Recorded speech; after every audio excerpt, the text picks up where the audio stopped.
After spending 27 years on death row, Charles Victor Thompson was executed on January 28, 2026 at 6 p.m. at the Huntsville unit in Texas. He was put to death by lethal injection. Stay with this story, because we will cover the crime that put him on death row, his daring prison escape, the details of his execution, and his final words. In 1997, Thompson, then 27 and already involved in crime and drugs, met Glenda Dennis Flip, 39, in Houston's bar scene. Dennis worked as a nail technician and was the mother of a 13-year-old son, Wade. Her divorce had been finalized roughly a year earlier, leaving her to raise Wade on her own. What began as a casual friendship between Dennis and Thompson quickly developed into a romantic relationship. Thompson promised to provide for both Dennis and her son, but beneath the surface, his behavior became controlling, jealous, and violent. Thompson's addiction to alcohol and cocaine worsened his aggression, and over time, Dennis endured multiple physical assaults. She often arrived at work with visible bruises. Thompson later admitted to one particular attack where he slapped her, causing a black eye and a split lip, claiming it was his first time striking a woman. After about a year together, Dennis decided she could no longer tolerate the abuse and ended the relationship permanently. It was then that she met Darren Keith Kane, a 30-year-old bartender at the same bar where she and Thompson had met. Over time, Dennis and Kane developed a romantic relationship.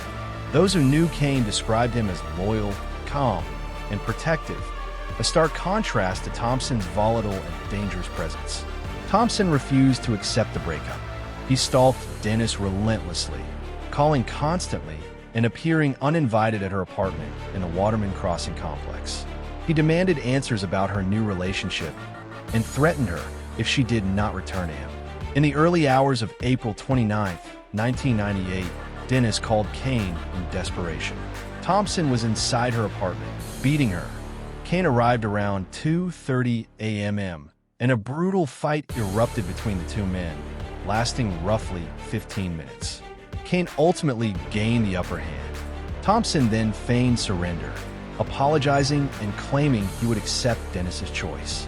Believing the danger had passed, the three of them even sat outside, talking over a beer.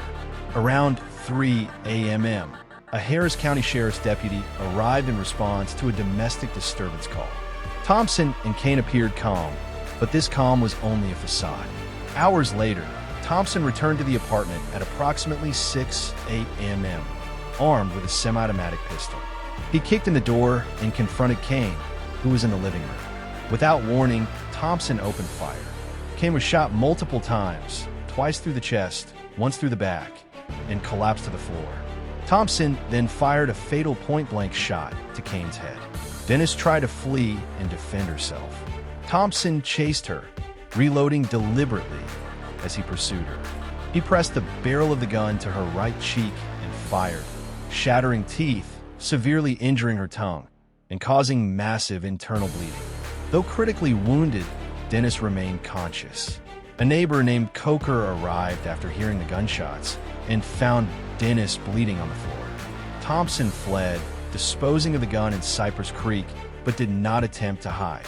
Instead, he confessed the crime to a friend and later to his father, then voluntarily surrendered at a police station on April 30th, 1998. Dennis was airlifted to Herman Hospital in Houston. She slipped into a coma due to bradycardia, a dangerous drop in heart rate that deprived her brain of oxygen. Despite medical intervention, she died on May 6, 1998, exactly 1 week after being shot. She was 39 years old. Her 13-year-old son, Wade, learned the news while at school, leaving him devastated. "There is definitely a part of me that is still in 1998, he said years later, describing the lasting impact of that day. Thompson was arrested the same day. The murder weapon was later recovered from Cypress Creek, aided by information Thompson himself provided. In 1999, Thompson, 28, went to trial in Harris County, facing capital murder charges. The state sought the death penalty from the outset.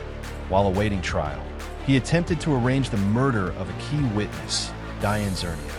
Authorities intercepted the plot through an undercover operation involving a federal agent posing as a hitman, confirming Thompson's intent to obstruct justice. On April 14, 1999, after a trial that reviewed all evidence and testimony, the jury found Thompson guilty of capital murder. He was sentenced to death. He remained in Harris County Jail while awaiting transfer to death row at the Allen B. Polunsky unit in Livingston, Texas. Thompson's time on death row became notorious for one of the most audacious escapes in Texas history. On November 3, 2005, exploiting staff negligence, he removed his handcuffs, changed into civilian clothes, and walked out of the jail through the main entrance. For 3 days, he remained at large, traveling nearly 200 miles to Shreveport, Louisiana, attempting to avoid detection.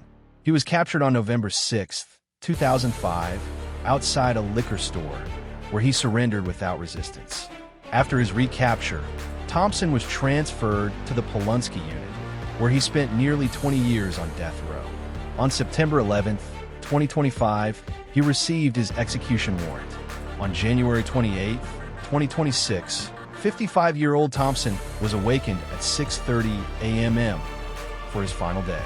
He spent the morning reading, consulting with his attorneys, and speaking with a spiritual advisor. Texas does not provide special last meals, so he ate the regular prison menu. At approximately 6 p.m., he was escorted to the execution chamber. Strapped to a gurney, 3 intravenous lines were inserted in preparation for lethal injection. When asked if he wished to make a final statement, he whispered something inaudible. The injection began, and witnesses reported minor movements and irregular breathing in the first moments. At 6:15 p.m., officials confirmed his death. Charles Victor Thompson's life, marked by violence, crime, and manipulation, finally came to an end. His execution closed a decades-long chapter defined by tragedy, terror, and the consequences of his actions.